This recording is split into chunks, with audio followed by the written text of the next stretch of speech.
Hey guys, so today's video is going to be my Ipsy bag unbagging. I actually did get my Ipsy bag early this month. This video is just going up late, but that's my fault. I got this like on the 10th of this month. That is very rare for me. So I'm very proud of you, Ipsy. I can't believe how long I've been doing Ipsy bag videos on my channel. I was actually thinking about that today. I was like, wow, it's been a long time. Life goes by so incredibly fast. It's crazy. But that's not what this video is about today. We are just gonna dive right into this bag and get started and try out these products. The card says your summer story starts here. This is what the bag looks like this month. I actually really like it. It's different from the usual Ipsy bags we get. It's a little bit bigger, I feel, and it has ice creams on it. Okay, so the first thing in the bag is this guy right here. This is the Mane Macadamia Oil Treatment for all hair types. It says apply a coin-sized amount to dry or damp hair, avoiding the root area.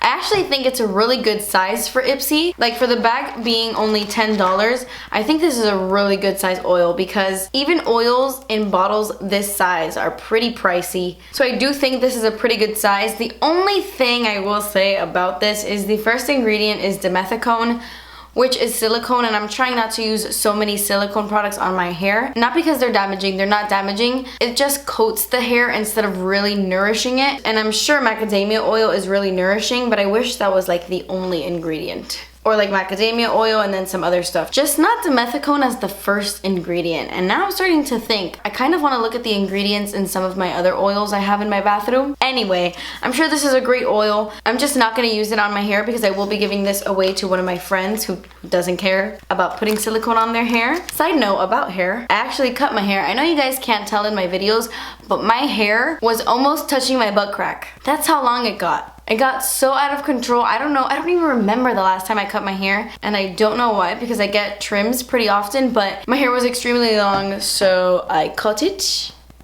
And I like it. I really like it. I ironed my hair today and it took me half the time.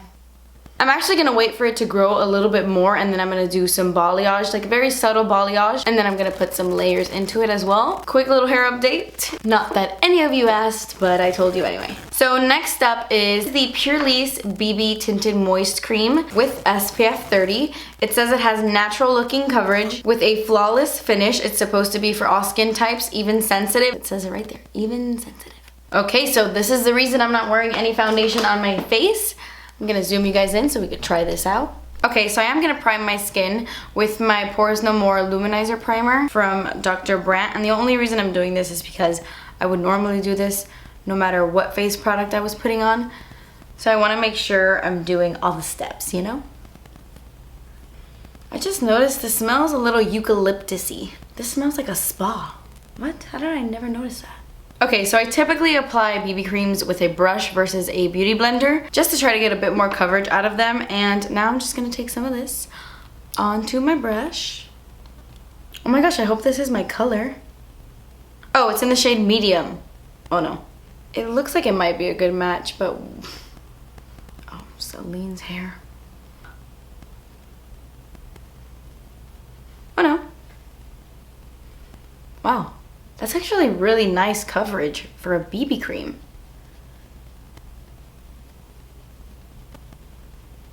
I expected something extremely sheer, especially since the front says natural looking coverage. That usually means light coverage. And I mean, this is not full coverage by any means, but I think it's covering really well considering it's a BB cream. This also says on the back of the tube that it features an exclusive Asian herb extract complex. It also has chamomile that's supposed to soothe the skin. I like anything that's supposed to soothe the skin. I have pretty sensitive skin and dry skin, so I don't know. I'm kind of liking this. Okay, so I'm just gonna take a little bit more on my brush and see if I can build up the coverage a bit on my cheeks. Okay, so I do think adding a little bit more here did give me some more coverage, and I think I really like this. The finish is so dewy and so beautiful. Like my skin looks so natural and fresh. It does feel, I figured it was gonna be pretty tacky because it looks dewy. So you might wanna set this, but it is gonna take away the dewiness. I feel like this would be perfect for a beach day. You do get some SPF 30 at that, which is nice. I typically like to wear like SPF 50 on my face. I'm like an SPF 50 gal, but I'll do 30 on my face. And it's really nice if you do wear this to the beach, you can just keep reapplying. Okay, so I'm gonna go ahead and put on my concealer, my powder, my bronzer, all that stuff, and I will be right back. Okay, so based off first impression, I think I really like this BB cream. Obviously, when I put all the powder products on top, it kind of mattified the look of it, but I still think it's so pretty and natural. So this was a big winner for me so far. Okay, so I knew it. Damn it. Alrighty then, so the next thing in the bag is this guy. This is the Urban Decay Afterglow 8-Hour Powder Highlighter, and this is in the shade Sin. I didn't see that. This is in the shade Sin. I believe I have this. Do I have this? Guess not. This is really strange because I remember having this highlight. I don't know if I gave it away to somebody. I don't, did I get rid of it? I don't know. I don't even remember what this looks like on the face, honestly, but I'm just gonna pop it out of this little thing. It's one of those champagne colors, but it's a little bit more of like a white gold. Kind of like a mixture of champagne and white gold. I'm gonna go ahead and use the brush that's in the Ipsy bag with this product. Might as well. This is from the brand Luxie Beauty, and this is the 660 Precision Foundation Brush. I personally wouldn't use this for foundation. I would probably use this to like set my under eye concealer, or maybe to like blend out under eye concealer, or maybe like really targeted blush. This would be nice, but I personally wouldn't use this for foundation. But I actually really do love this brand. So I got really excited when I saw that I had this in the bag because I do not own this brush. Okay, so I'm just gonna take this little guy, and this is definitely bigger than what I would normally use to highlight, but you know, just to utilize this. Just gonna pop that on my cheeks. It's actually not bad for highlighting, this brush. This highlight though feels a little dry. I don't know if it's because this is a sample. Even though it looks pretty on camera, like, it looks a little dry. When you first apply it, not much comes off on your cheeks. You do have to apply a few layers.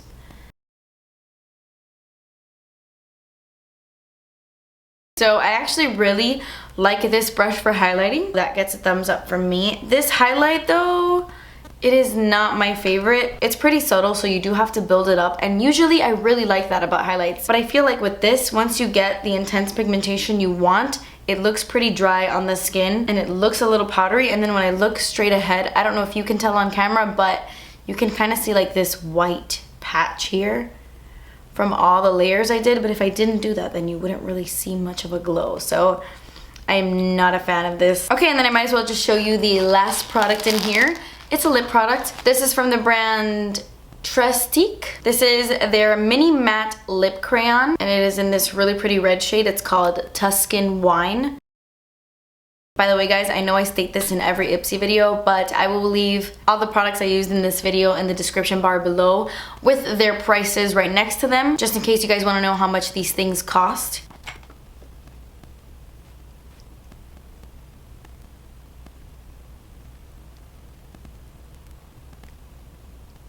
Okay, so I really love this color. It's such a beautiful red, and the formula feels really nice. It's matte, but it's not drying whatsoever. The only thing I don't like is the applicator. Because it's round like this and it's not really thin, it's not as easy to apply. I kind of messed up here. It's a little slappy. I feel like lipsticks are a little bit more precise. This was just a little bigger and a little bit rounder, so it was harder to navigate. And if you got this and you found this to be the case as well, the only thing you have to do is just use a lip brush and kind of line your lips with it, and then just go on top of it with this, and you'll get a more precise application like that. Or put on a red lip liner underneath and then put this on top. But I really like this color. Okay guys, so that completes this video. That was everything that was in my May Ipsy bag. I actually really loved this month's Ipsy bag. The only thing I didn't really love was the highlighter. It was just a little too dry for me, and I won't be using this, but the rest of the stuff I was like really impressed with. Leave me a comment down below what you got in your bag this month. Did you love it? Did you hate it? Did we get the same things? Let me know in a comment below. That completes this video, guys. Thank you so much for watching. Please subscribe if you haven't already, and I will see you in my next video. Bye! And this is the Precision with SPF. Don't judge me. I am so thirsty.